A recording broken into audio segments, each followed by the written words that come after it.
Allah mengendaki kita itu menjadi orang-orang yang sabar, ya. Dia akan bertindak. Dia akan bertindak bagi orang-orang yang menanti-nantikan dia. Wait patiently. Dia akan bertindak. Iman memberikan jaminan kepada saudara dan saya. That everything, segala sesuatu akan terjadi pada waktu Allah. He makes all things beautiful. Dia membuat segala sesuatu itu indah pada waktunya. Pelajaran kita kemudian membawakan atau mengajak kita untuk menjawab pertanyaan ini. Contoh apa yang dapat Anda temukan dalam Alkitab tentang Allah yang melakukan segala sesuatu pada waktunya sendiri, yang dapat membantu Anda belajar untuk percaya bahwa Dia juga akan melakukan apa yang benar bagi Anda pada waktunya sendiri. Contoh Alkitab misalnya, pelajaran kita tentang Abraham dan Sarah, dan janji tentang seorang anak laki-laki. Mereka harus tunggu begitu lama. Ya, tunggu begitu lama. Ya. Nah, pada saat yang sama, tanyakan pada diri Anda, apakah yang mungkin saya lakukan yang bisa menunggu jawaban atas doa yang sebenarnya sudah lama dijawab, ya? Apa yang mungkin dapat saya lakukan? Jadi, pada saat ini marilah kita melihat, ya. Marilah kita melihat pelajaran dari, mungkin juga yang kita akan singgung sedikit dari Abraham dan Sarah, ya. Bagaimana mereka dalam menunggu itu. Dan pelajaran apakah yang dapat kita lihat? Adakah mereka itu sabar menunggu atau tidak sabar menunggu? Tapi sebelumnya kita diminta tadi, pelajaran kita meminta kita untuk apa? Bertanya tentang apa yang dapat kita pikirkan tentang the virtue, nilai-nilai tambah dari kita yang menunggu. Pelajaran tambahan kita pada saat ini adalah apa yang dikatakan orang dunia. Apa yang dikatakan pertama-tama? Apa yang dikatakan oleh orang dunia tentang apa, ya? Kesabaran tersebut, sabar untuk menunggu. Jadi ada satu artikel yang terkenal, ya, an examination atau penyelidikan tentang menunggu, kesabaran dan apa? Keberadaan hidup kita, the well-being of us, ya, yang ditulis oleh Sarah Snicker. Nah, ini jurnal ini kemudian itu menjadi jurnal utama, ya, yang kemudian dikutip oleh banyak artikel-artikel lainnya. Misalnya ini dari Berkeley.edu, jadi dari University of California, UCLA Berkeley, ya. Ada satu magazine yaitu The Greater Good Magazine, yaitu Science-Based Insight for a Meaningful Life. Jadi pandangan-pandangan yang berdasarkan ilmu pengetahuan untuk keberadaan kehidupan yang lebih berarti. Dan tema yang dibahas di artikel ini adalah 4 alasan bagaimana caranya kita itu untuk menumbuhkan kesabaran. Kesabaran itu adalah sesuatu hal yang bukan dari sononya, saudara, ya. Bukan muncul begitu saja. Kesabaran itu adalah sesuatu yang harus dapat kita latih. Dan penyelidikan demi penyelidikan menunjukkan ada orang-orang yang tidak sabar dilatih untuk menjadi sabar. Ada orang-orang yang tidak sabar bukan hanya dilatih, tapi menghadapi pengalaman-pengalaman kehidupannya, mereka menjadi sabar.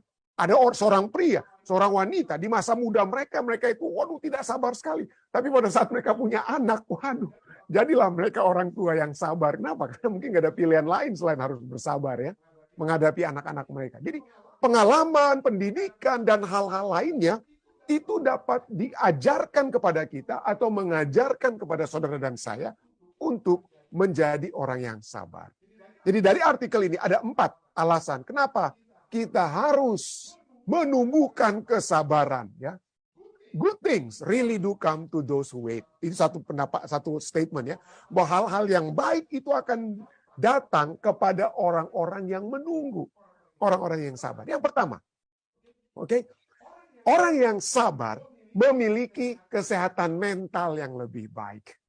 Memiliki kesehatan mental yang lebih baik. Itu sudah penyelidikan demi penyelidikan yang dilakukan oleh, seperti kita sudah lihat tadi, ya, Profesor Sarah Snicker, yang tadi artikel yang pertama yang tadi saya tampilkan, ya. Dan juga dari University of California Davis Psychology Professor Robert Emmons, dikatakan orang-orang yang sabar itu kurang mereka mengalami depresi dalam hidup mereka. Mereka kurang mengalami depresi. Ya. Dengan kata lain, orang-orang yang sabar akan tak sanggup menghadapi tantangan-tantangan kehidupan, sanggup mengatasi situasi-situasi yang stres, dan mereka lebih tenang. Ya, lebih memiliki perasaan untuk bersyukur, memiliki koneksi terhadap orang lainnya, dan memiliki kepuasan bahwa mereka rasa sudah cukup dalam kehidupan ini. Bukan itu saja. Ya, dengan kata lain, pada saat mereka itu apa? Orang yang sabar, mereka itu apa? Selain mereka itu sabar terhadap orang lain, mereka juga memiliki apa? Pengharapan-pengharapan dan lebih dipuaskan. They are more satisfied with their life. Mereka memiliki kepuasan di dalam kehidupan mereka. Dan inilah ya, orang-orang yang sabar itu adalah bagaikan orang-orang yang diberhentikan dari kerja tapi terus berusaha untuk mencari pekerjaan, mengisi aplikasi pekerjaan yang dapat, atau seperti bagaikan cancer patient, ya, orang-orang yang sedang dirawat oleh sebab penyakit kanker mereka, ya, bersabar menghadapi apa? Treatment yang mereka alami. Dan itulah menyebab kita sebutkan mereka itu sebagai apa? Jenis kesabaran yang berani, courageous patient, orang yang berani dalam kesabaran. Mereka lah yang memiliki pengharapan dan dapat apa? Memiliki mental health yang lebih baik. Yang kedua, orang-orang yang sabar itu adalah sahabat-sahabat yang baik dan juga tetangga-tetangga yang baik. Kenapa? Karena kesabaran itu adalah satu bentuk dari kebaikan. Jadi kalau Anda dibilang orang yang baik, itu adalah berarti orangnya sabar, dengan kata lain, ya. Orang yang sabar adalah orang yang baik karena memiliki tendensi untuk lebih memiliki kooperatif, lebih dapat bekerja sama, memiliki perasaan yang mendalam terhadap keadaan empatik terhadap orang lain. Lebih apa? Lebih adil, equitable, dan lebih memaafkan, more forgiving.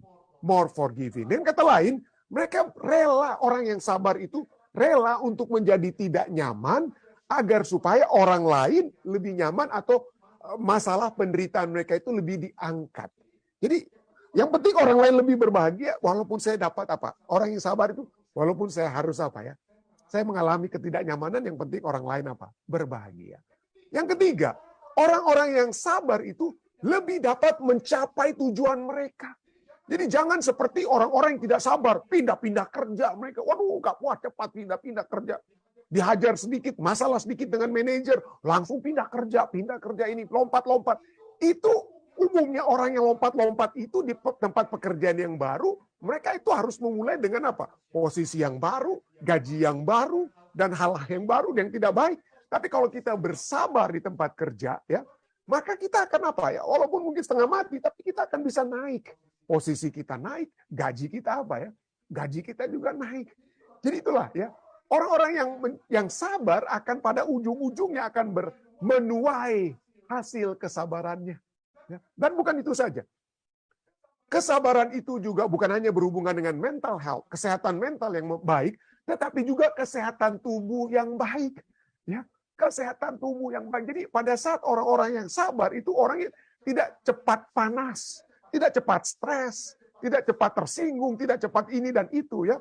Orang-orang yang tergesa-gesa, yang type A personality, orang-orang yang yang gusu-gusu, yang apa ya, nggak sabar-sabar, itu umumnya orang-orang itu adalah orang-orang yang gampang pusing, orang-orang yang suka kena penyakit mah, diarea, atau sini bilang pneumonia, dan juga apa lagi, orang-orang itu yang suka komplain, yang tipenya itu keras, orang-orang type A personality itu sukar tidur.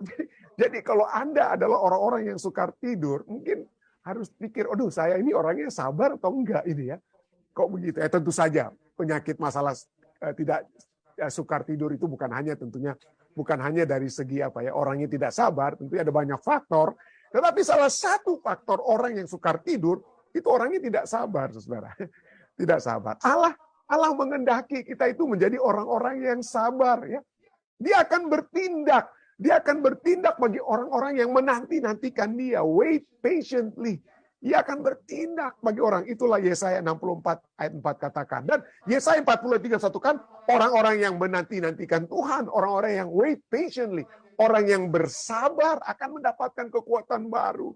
Seumpama Raja Wali yang naik terbang dengan kekuatan sayapnya, berlari dan tidak menjadi lesu, berjalan dan tidak menjadi apa? Menjadi lelah. Ini bukan hanya di perjanjian lama, ya. Di perjanjian baru, kita sedang menantikan kedatangan Yesus yang kedua kali, ya. Kita sedang menantikan Yesus datang. Tapi seringkali itu, aduh Tuhan kok lama sekali. Lamanya itu karena dari sudut kita, ya. Tapi kalau kita melihat sudut pandang orang lain, kita harus jangkau mereka. Jadi kalau dengan kata lain, kalau kita mau menjangkau sebanyak-banyaknya, maka kita membutuhkan waktu untuk menjangkau mereka. Kalau kita mengasihi orang lain, maka kita membutuhkan waktu yang lebih untuk mengajak mereka masuk dalam kerajaan surga. Tapi kalau kita selfish, hanya pentingkan diri kita. Yang penting saya masuk surga ya. Kita maunya Yesus itu datang cepat gitu ya. Tapi kalau kita ingin menjangkau orang sebanyak-banyaknya, maka kita akan apa? Tuhan, Tuhan. Masih ada nih saudara saya nih yang belum selamat ini. Atau belum menerima kebenaran. Tuhan, tunggu dulu. Saya mau tarik dia dulu. Nah, itu yang kita akan katakan ya. Itulah sebabnya Yakobus 5 ayat 7-8 dan ayat 10-11 katakan apa? Karena itu saudara-saudara, bersabarlah sampai kepada kedatangan Tuhan. Sesungguhnya petani menantikan hasil yang berharga dari tanahnya dan ia sabar sampai telah turun hujan musim gugur dan hujan musim semi ya. Kami juga harus bersabar dan harus meneguhkan hatimu karena kedatangan Tuhan sudah dekat. Saudara-saudara, turutlah teladan penderitaan dan kesabaran para nabi yang telah berbicara demi nama Tuhan. Sesungguhnya kami menyebut mereka berbahagia. Orang yang berbahagia itu apa? Yaitu mereka yang bertekun. Bertekun dalam apa? Bertekun dalam kesabaran mereka. Ya, bertekun dalam kesabaran mereka. Jadi kerajaan Tuhan itu adalah kerajaan yang akan diisi dengan orang-orang yang sabar. Akan diisi dengan orang-orang yang bekerja menurut apa? Menurut prosesnya seperti bagaikan apa ya? Petani. Bagaikan petani. Yang bertekun, dia sabar. Sayangnya banyak di antara kita ini bukan petani ya. Mungkin tidak pernah jadi petani. Kecuali istri saya waktu di Ethiopia dia jadi petani ya. Selama kami di Ethiopia ya. Karena dia yang bercocok tanam. Tapi kita tidak bukan petani. Jadi makanya itu kita sudah terbiasa apalagi yang di Amerika. Apa yang kita mau? Kita mau sayur-sayuran, buah-buahan dari musim panas atau musim apapun selalu ada. Di supermarket Amerika ini segala jenis yang kita mau itu selalu ada. Kita tidak harus jadi petani, segala sesuatu itu ada. Jadi kita tidak perlu bersabar untuk menuai atau menanam dan menuai. Tidak. Segala sesuatu, makanya orang-orang itu yang di dunia yang semakin kita makmur, mungkin semakin kita tidak sabar. Nggak sabar menunggu lama, makanya di Amerika itu segala satunya instan. Yang di restoran kita tunggu-tunggu lama, ya udah kita pakai apa? Drive-thru. Ya. Minuman-minuman yang mau kita minta ada yang instan coffee dan lain sebagainya. Bagi yang minum kopi ya, dan lain sebagainya. Jadi semuanya itu instan. Ya. Nggak mau tunggu-tunggu, nggak mau bersabar. Tapi Tuhan ingin menyatakan kepada saudara dan saya bahwa kerajaan surga itu seumpama ragi. Nah, apa artinya di sini?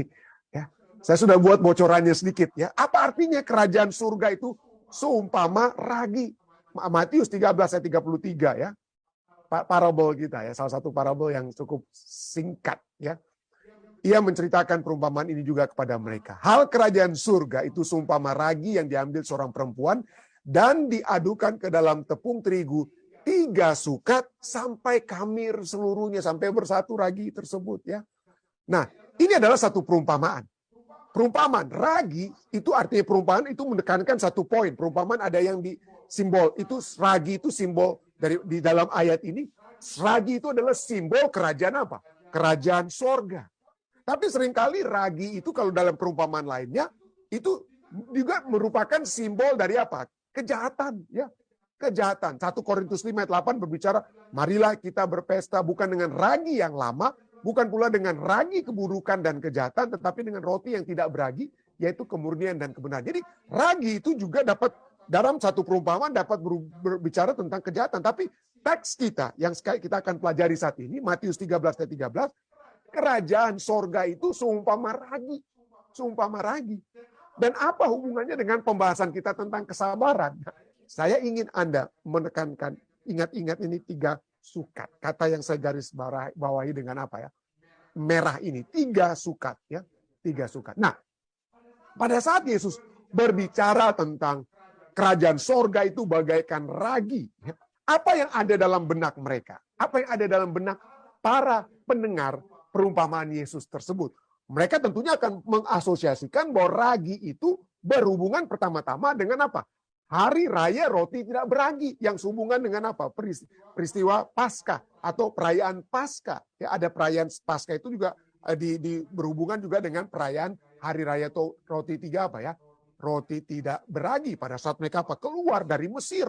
Ya, Dalam keadaan mereka yang terburu-buru, mereka keluar dari Mesir dan mereka merayakan hari raya roti tidak beragi. Paskah merayakan kelepasan dari Mesir, dan itu berhubungan dengan apa? Roti tidak beragi, karena pada saat mereka keluar dari Mesir, roti itu harus tidak beragi. Kenapa? Nanti kita lihat ya. Ya, kita akan lihat. Tapi bukan itu saja. Poin berikutnya, kata 3 sukat dari Matius tadi, ya Matius kita sudah baca tadi, Matius 13 ayat 33 berbicara tentang apa? 3 sukat. Nah, kata 3 sukat ini muncul bukan di Imamat 23 ayat 6 yang berbicara hari raya itu tidak beragi. Itu berbicara pada saat terjadi satu peristiwa pada saat Abraham bertemu dengan 3 utusan Allah, ya. Kejadian 18 ayat 1 sampai 2. Kemudian Tuhan menampakkan diri kepada Abraham dekat pohon terbantin di Mamre. Sedang ia duduk di pintu kemahnya waktu hari panas terik. Ketika ia mengangkat mukanya, ia melihat 3 orang berdiri di depannya. Sesudah dilihatnya mereka, ia berlari dari pintu kemahnya. Kenapa saya katakan berlari? Karena ini tema dari pertemuan Abraham dengan apa ya? Dengan 3 utusan surgawi ini. Dia berlari dari pintu kemahnya menyongsong mereka. Lalu sujudlah ia sampai ke tanah. Serta berkata, ayat ke-3 dan 5. Tuanku, jika aku telah mendapat kasih Tuanku, janganlah kiranya lampaui hambamu ini. Biarlah diambil air sedikit, basuhlah kakimu dan duduklah beristirahat di bawah pohon ini. Biarlah ku ambil sepotong roti, supaya tuan-tuanku segar kembali. Kemudian bolehlah tuan-tuanku meneruskan perjalanannya, sebab tuan-tuan telah datang ke tempat hambamu ini. Lalu jawab mereka apa? Berbuatlah seperti yang kau katakan itu. Kita sudah baca sampai ayat 5. Ayat 6 kemudian katakan apa? Ayat 6. Lalu Abraham, ayat 6. Segera pergi, hari. Bahasa ini berbicara tentang hari. Tergesa-gesa, segala sesuatu tergesa-gesa. Segala sesuatu dia berlari, tergesa-gesa, berlari. Nah ini ya. Lalu Abraham segera pergi ke kemah mendapatkan Sarah serta berkata, segeralah ambil 3 sukat. Ya, Matius 13 ayat 33 berbicara tentang apa? Kerajaan sorga bagaikan roti, seorang perempuan yang mengambil apa? 3 sukat tepung. Nah ini dia. Di sini katakan, segeralah ambil 3 sukat tepung yang terbaik. Remaslah itu dan buatlah roti bundar. Lalu berlarilah Abraham kepada lembu sapinya. Ia mengambil seekor anak lembu yang empuk dan baik dagingnya. Dan memberikannya kepada seorang bujangnya. Lalu orang itu segera. Segala sesuatu itu adalah segera. Berlari ya. Segera mengolahnya. Kemudian ayat 8. Kemudian diambilnya dadi dan susu serta anak lembu yang telah diolah itu. Lalu dihidangkannya di depan orang-orang itu. Dan ia berdiri di dekat mereka di bawah pohon itu. Sedang mereka makan. Waduh, Abraham itu rupanya tamu yang apa ya? Tuan rumah yang hormat sekali dengan tamunya. Ya, tuan rumah dia apa? Dia tidak ambil duluan ya, tapi dia kasih tamunya duluan makan gitu ya. Jadi ia berdiri dekat mereka di bawah pohon itu, sedang mereka apa? Sedang mereka makan, ya. Jadi kenapa saya tekankan ya sebelum kita bicara tentang 3 sukat. Kenapa saya tekankan segera berlari-lari, Abraham berlari-lari. Ini setengah mati bagi Abraham ini, berlari-lari Saudara. Kenapa? Karena peristiwa ini terjadi, ini kejadian 18 ya, kejadian 18 kita sudah baca tadi dari ayat 1 ya. Kejadian 17 itu peristiwa terakhir sebelum, saya tidak tahu apakah itu segera terjadi ya. Saya tidak tahu, mungkin berapa bulan atau saya tidak tahu. Tetapi ya, peristiwa ini terjadi setelah peristiwa yang terjadi di kejadian pasal 17. Apa yang terjadi di pasal 17? Di pasal kejadian 17 itu berbicara tentang Abraham yang baru disunat, Saudara ya.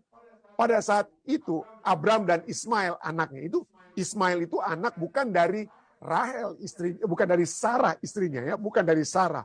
Itu dari apa ya? Dari pembantu ya, dari gundik daripada Sarah. Jadi Ismail itulah yang apa ya? Yang pada saat itu disunat, dan pada saat itu disunat Abraham juga disunat. Jadi setelah dia disunat, ayat kejadian 17, kejadian 18 berbicara apa? Abraham yang berlari di kiri, berlari di kanan. Wah, dari begitu hebat dia ya. Dalam keadaan mungkin sedikit sakit oleh sebab baru disunat dengan kata lain ya. Tapi dia tetap apa ya? Dapat berlari-lari. Tapi poin utama tentunya bukan Abraham yang baru disunat yang berlari-lari. Tapi poin utama, the most important point, inilah kita lihat. Berbicara tentang kata apa di sini? 3 sukat. Ya. berbicara tentang 3 sukat. Kejadian 18 ayat 6. Lalu Abraham segera pergi ke kemah mendapatkan Sarah serta berkata, segeralah ambil 3 sukat tepung yang terbaik, remaslah itu dan buatlah roti apa? Bundar. Matius 13 ayat 33. Hal kerajaan sorga itu seumpama ragi yang diambil seorang perempuan ke dalam dan diadukannya ke dalam tepung terigu 3 sukat sampai kamir seluruhnya. Apa persamaan dan apa perbedaan dari apa? Dari Kejadian 18 ayat 6 dan Matius 13 ayat 33. Persamaannya sama-sama berbicara tentang 3 sukat. Sama-sama berbicara tentang 3 sukat. Yang bedanya, roti yang Abraham buat itu tidak ada raginya. Tidak ada raginya. Matius 13, roti yang dibuat, tepung terigu yang diaduk 3 sukat itu ada raginya. Nah, kenapa Matius 13 ada raginya, sedangkan Abraham dalam Kejadian 18 itu tidak ada raginya? Bedanya adalah karena apa? Karena Abraham itu dalam kondisi terburu-buru. Kalau kita terburu-buru, maka kita tidak bisa membuat roti dari ragi. Saya tahu pasti kenapa. Karena sejak saya kecil, saudara, di rumah saya itulah suka membuat roti. Saya disuruh untuk buat roti ya, oleh orang tua saya waktu dulu. Nah, kalau kita membuat roti, kita taruh ragi, Anda harus tahu. Roti yang ditaruh ragi nggak bisa langsung kita apa? Langsung kita bakar, nggak bisa, nggak enak rasanya ya. Harus kita apa? Naikkan raginya. Ragi itu harus mengembang pelan-pelan. Setelah saya aduk roti tepung terus saya aduk dengan ragi, dengan air dan apalah yang saya campur di situ ya, air dan lain sebagainya. Saya harus biarkan sampai tepung itu mengembang karena ada ragi. Tapi kalau kita sedang tergesa-gesa seperti Abraham, tidak ada raginya. Tidak boleh ada raginya. Itu dia harus memasak roti yang tidak beragi. Itulah sebabnya itu peristiwa Abraham itu sama dengan peristiwa orang Israel yang keluar dari Mesir. Mereka tidak buat roti yang beragi, karena kalau roti yang beragi itu harus ditunggu, harus sabar, nggak boleh langsung dibakar. Tunggu dulu sampai berapa jam baru ya. Kalau sampai harus tunggu roti yang beragi, mereka udah dikejar, udah dibunuh oleh tentara Mesir kalau mereka waktu mau lari dari Mesir ya. Itulah sebabnya Keluaran 12 ayat 11 berbicara, beginilah kamu memakannya. Pada saat mereka diperintahkan dalam keadaan tergesa-gesa, seperti Abraham yang berlari-lari, orang-orang Israel yang keluar dari Mesir dengan tergesa-gesa dalam berlari-lari, diperintahkan untuk buat roti, tapi kamu memakannya, pinggangmu berikat, kasut pada kakimu, dan tongkat di tanganmu. Buru-burulah kamu memakannya, itulah Paskah bagi Tuhan. Dan roti itulah menjadi roti Paskah itu adalah roti yang tidak beragi. Roti Paskah itu adalah roti yang tidak beragi. Kalau terburu-buru. Tetapi kerajaan surga itu tidak boleh terburu-buru, saudara. Firman Tuhan sudah cukup jelas ya. Matius 13 ayat 33 katakan kerajaan surga itu seumpama ragi yang diambil seorang perempuan, diadukannya ke dalam tepung terigu, sukat sampai kamir apa? Sampai kamir seluruhnya. Kita maunya ke susu, kita maunya tergesa-gesa, kita maunya dapat yang Tuhan janjikan ini. Saya harus dapat segera. Saya mau mendapatkan kebahagiaan, saya mau dapatkan kebahagiaan itu sekarang. Waduh, semuanya itu maunya sekarang, instan, dan instan. Seperti orang-orang yang apa ya? Orang-orang yang maunya cepat-cepat aja. Tapi Tuhan bilang kerajaan sorga itu tidak bisa dipercepat. Ya, harus ada raginya, harus ada kesabaran dalam menunggu kematangan kerohanian saudara-saudara dan saya. Orang lain yang baru dibaptis, jangan pikir, waduh kenapa dia nggak jadi kayak begini. Adventnya ini kok nggak bener dia. Maunya cepat-cepat supaya dia apa? Ya, kedewasaan kita kan berbeda satu dengan yang lain. Kita semua bagaikan bayi yang bertumbuh. Ada kedewasaan yang harus apa? Disesuaikan dari sudut usia 5 tahun, ada dewasa untuk 5 tahun. Tapi pada saat dia masuk ke 5 tahun itu dia tidak langsung dewasa seperti anak 5 tahun. Tapi anak dewasa yang 5 tahun jangan disamakan dengan saya yang 55 tahun. Jadi segala sesuatu itu ada waktunya. Ada waktunya. Nah Abraham dan Sarah sendiri itu, ya walaupun contoh orang-orang yang juga tergesa-gesa ya. Tuhan sudah janjikan kepada mereka, aku akan membuat engkau menjadi bangsa yang besar. Tapi mereka maunya, oke Tuhan, anak aja nggak ada. Kok cuma ada anak Ismail dari Hagar, budak daripada Sarah. Tapi Mana janjimu Tuhan? Mereka dijanjikan itu pada saat Abraham umur 75 tahun. Mereka menunggu itu 25 tahun untuk menunggu. Kurang lebih 25 tahun dia menunggu sampai Ishak itu lahir. Ya saudara, Abraham umur 100 tahun. Jadi dan sementara menunggu itulah kita lihat bagaimana Abraham dan Sarah juga tidak menjadi manusia yang sabar seperti yang juga saudara dan saya alami. Tidak selalu kita sabar. Kenapa? Tuhan sudah janjikan, tapi pada saat Tuhan mengulangi janji itu, tertawalah mereka. Ya, kita sering pikir hanya si Sarah yang tertawa. Sarah itu tertawa dari Kejadian 18 ayat 12. Tapi Sarah belajar tertawa dengan janji Tuhan itu karena Abraham juga sebelumnya dalam Kejadian 17 ayat 17 tertawa. Tertawa waktu dengar, nggak percaya dia. Ya Tuhan, kalau mau diberikan janjimu kepada kami, ya buat dong sekarang. Ini udah bertahun-tahun nggak tercapai janjimu Tuhan. Tertawalah si Abraham. Kejadian 17 ayat 17. Abraham tertunduk berkata, mungkinkah bagi seorang yang berumur 100 tahun dilahirkan seorang anak, dan mungkinkah Sarah yang telah berumur 90 tahun itu melahirkan seorang anak? Ya memang tertawalah dia. Tertawa juga Sarah ya. Tertawa juga Sarah. Bukan hanya mereka tertawa ya. Bukan hanya mereka tertawa. Ada juga ada keraguan juga ya. Kejadian 15 ayat 13. Abraham katakan, lagi kata Abraham, engkau tidak memberikan kepadaku apa? Keturunan. Ya. Tuhan, kenapa engkau tidak memberikan kepadaku keturunan? Dikatakan dalam Kejadian 15 ayat 3. Kejadian 16 ayat 2 berkatalah Sarah kepada Abraham, engkau tahu Tuhan tidak memberikan aku melahirkan anak. Ya. Karena itu hampirlah hambaku itu, mungkin dari dia aku dapat memperoleh seorang anak. Dan Abraham mendengarkan perkataan Sarah, dia tidur dengan Hagar, dapatlah Ismail. Ya, jadi dengan kata lain, inilah kita ya. Kita pada saat kita tidak mendapatkan janji-janji yang Tuhan bilang, oke, kamu akan kutuntun kehidupanmu, masa depanmu begini, dan kita merasa, waduh kalau saya ke Amerika, kalau saya ke sini, Tuhan akan memberikan yang terbaik bagi saya, ya saya akan dapat ini, dapat itu. Oke, mungkin ya, pertama-tama tentu saja Tuhan inginkan kita dapat damai secara rohani, tapi ya mungkin kalau Anda pikir Tuhan juga dapat memberikan hal-hal jasmani, tapi kok ini Tuhan, dari berapa puluh tahun ini kok begini terus hidup saya. Lalu apa yang terjadi? Maka ya pada saat kita tidak mendapatkan janji-janji yang Tuhan tambahkan, seringkali kita apa ya? Kita menyalahkan Tuhan, kita katakan engkau tidak. Jadi kita tunjukkan jari kita kepada Tuhan. Tuhan, kenapa engkau tidak memberikan ini dan itu kepadaku? Pada saat itulah dapat kita seperti Abraham. Pada saat kita menunjuk kepada Tuhan, karena dia tidak memberikan janjinya kepada kita. Itu adalah tanda kita bukan berada dalam keadaan beriman ya. Tapi kita dalam keadaan stres mungkin ya. Dalam keadaan stres. Karena statement dikatakan, stres membuat kita apa? Percaya. Stres membuat kita percaya bahwa segala sesuatu itu harus terjadi sekarang. Tuhan, kenapa keadaan keluarga saya kacau balau? Tuhan, saat ini harus selesai masalah keluarga ini. Maunya kita apa? Itu dalam keadaan stres ya. Everything has to happen right now. Tetapi iman memberikan jaminan kepada saudara dan saya, that everything, segala sesuatu akan terjadi pada waktu Allah. Pada waktu Allah. Pengkhotbah sudah katakan ya, ia membuat segala sesuatu indah pada waktunya. Pada waktunya. Ada saat untuk menabur, ada saat untuk menuai, ada saat untuk apa? Ada saat untuk apa? Tidak kelihatan bunga yang indah. Tapi ada satu saat bunga tersebut apa? Mekar. Terus sebabnya kita sering menyanyikan lagu ya. Diana Ball punya lagu ya. In His time. In His time. He makes all things beautiful. Dia membuat segala sesuatu itu indah pada waktunya. Tuhan, tunjukkanlah kepada saya setiap hari. Pada saat engkau mengajarkan kepada saya jalanmu.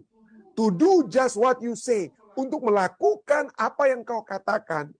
In your time. In your time. Tapi itulah ya. Ajaran Alkitab mengajarkan pada saudara dan saya untuk sabar. Bukan hanya ajaran Alkitab, pena inspirasi juga. Ya. Evangelism halaman 374 katakan.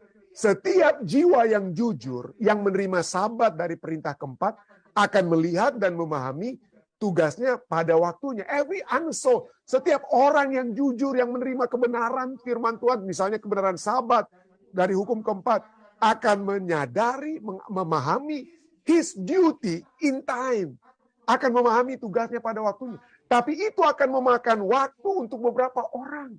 Ada orang mungkin yang imannya tentang apa yang dia harus buat, tidak boleh buat pada hari Sabat itu mungkin beda mungkin dengan kita ya. But it will take time for some. It is not a subject to be driven and forced upon those newly come to the truth. Jadi dengan ini bukanlah topik yang harus didorong dan dipaksakan pada mereka yang baru datang kepada kebenaran. But this subject will work like leaven. Tetapi subjek ini akan bekerja seperti ragi. Prosesnya akan lambat dan tenang. Ragi itu apa? Proses ragi itu akan apa? Slow and quiet. Nggak bisa dilihat. Ya, saya pada saat saya buat roti, saya seringkali tutup dengan kain. Ya, tapi tepung itu akan dengan ragi di dalam itu akan naik sendiri. Sampai kainnya pun diangkat oleh ragi tersebut. Ya, jadi prosesnya akan lambat dan tenang. Tetapi itu akan berhasil. But it will does it works. Jika saudara-saudara kita yang melayani tidak akan terlalu cepat dan mengalahkan tujuan Tuhan. Ya, tidak akan mengalahkan tujuan Tuhan. Jadi seringkali kita mau nih orang ini, kita tunggu dia udah tahu kebenaran. Kita paksa dia kita paksa dia harus bikin ini, bikin itu. Sesuai dengan kebenaran yang kita tahu atau yang diajarkan. Tapi mungkin kadang-kadang kita harus apa? Kita harus belajar apa yang Tuhan katakan. Kerajaan surga itu bagaikan ragi, saudara ya. Membutuhkan waktu untuk mengembang. Membutuhkan waktu. Akan bekerja apa? Akan bekerja diam-diam. Ya. Tapi pada saat itu, nanti kita akan pelajari juga ya tentang Elia ya. Pada saat itu bekerja, ya, Tuhan akan apa? Tuhan akan melakukannya dengan apa? Dengan sebaik-baiknya. Ya. Pada seorang wanita yang ketakutan ya, oleh sebab hasil yang apa ya? Kalau saya tuh sabar, kalau saya harus tunggu-tunggu apa betul-betul Tuhan akan apa ya? Menjamin ya. Tapi seperti jaminan Tuhan kepada Elia dan diberikan kepada wanita yang memiliki tepung yang terakhir. Dikatakan apa? Buat roti bunda dan bawalah kepadaku, ayat 14 katakan dari 1 Raja-Raja 17:14. Sebab beginilah firman Tuhan Allah Israel. Tepung dalam tempayan itu tidak akan habis dan minyak dalam buli-bulinya itu tidak akan berkurang. Sampai pada waktu Tuhan memberi hujan ke atas muka bumi. Jadi ada waktu-waktu Tuhan apa? Yang terbaik yang Tuhan apa? Tuhan berikan. Tuhan berikan. Ya. Itulah sebabnya. Everything will happen in God's time. Ya. Everything will happen in God's time. Itulah sebabnya. Sketches from the life of Paul. Halaman 299 katakan. That one Christian in the midst of unbeliever may in the providence of God be like the piece of leaven. Orang Kristen di tengah-tengah orang yang tidak percaya itu akan menjadi seperti ragi. Ya, seperti ragi. Tersimpan. Orang yang benar-benar, orang Kristen itu dapat menjadi bagaikan ragi yang memiliki pengaruh yang tidak kelihatan. Ya. Tetapi itu akan apa? Memberikan kekuatan. Ya. Consistent Christian. A consistent Christian life will accomplish more good than could be accomplished by many sermons. Dengan kata lain, kehidupan kita yang beragi, yang mengembang secara apa? Pelan-pelan dengan tenang, tapi kita bertumbuh dalam Kristus. Itu jauh lebih memiliki hasil daripada apa? Khotbah yang banyak. Dengan kata lain ya. Whatever the Christian station, apapun pendidikan, pekerjaan ataupun situasi Anda. Apakah Anda orang yang terangkat, yang berada posisi yang tinggi atau yang rendah? Tapi pada saat kita adalah orang Kristen yang sejati, yang konsisten, yang memiliki kerajaan sorga yang bagaikan ragi dalam diri kita, maka kita akan memanifestasikan kuasa dari agama yang sesungguhnya. Ya, agama yang sesungguhnya yang akan berkembang pada saat kita apa? Seperti ragi yang apa? Yang mengembang. Ya. Dan Tuhan akan memberikan kekuatan. Saya tidak mungkin memiliki waktu banyak untuk baca ayat ini ya. Tapi saat 2 Korintus 1 5-6 katakan seperti Rasul Paulus katakan, kita akan beroleh kekuatan untuk sabar menderita. Kekuatan untuk apa? Untuk bersabar. Ya, Kolose 1:11 katakan apa? Dan dikuatkan dengan segala kekuatan oleh kuasa kemuliaannya untuk menanggung segala sesuatu dengan tekun dan apa? Dengan sabar. Kita diajak untuk menjadi umat-umat Tuhan yang sabar. Kita diajak untuk menjadikan kerajaan Tuhan di dalam kehidupan kita bagaikan ragi yang dengan secara konsisten, perlahan dan tenang, tapi terus berkembang, tidak mati di tempat. Ya. Tapi ragi yang sesungguhnya, ragi yang sejati itu adalah ragi yang mengembang sampai apa? Sampai pas waktunya. Sampai pas waktunya. Dan kapan itu pas waktunya? Pada saat Yesus datang di kali yang kedua. Itulah sebabnya saya mengajak kita semua untuk terus sabar dalam keadaan apapun. Ya. Pikirkanlah, kerajaan surga itu bagaikan ragi yang akan terus berkembang dalam ketenangan pada waktu yang telah pada waktunya dia akan berkembang hingga pas, hingga Yesus datang di kali yang kedua. Saya banyak dalam nama Yesus. Amin.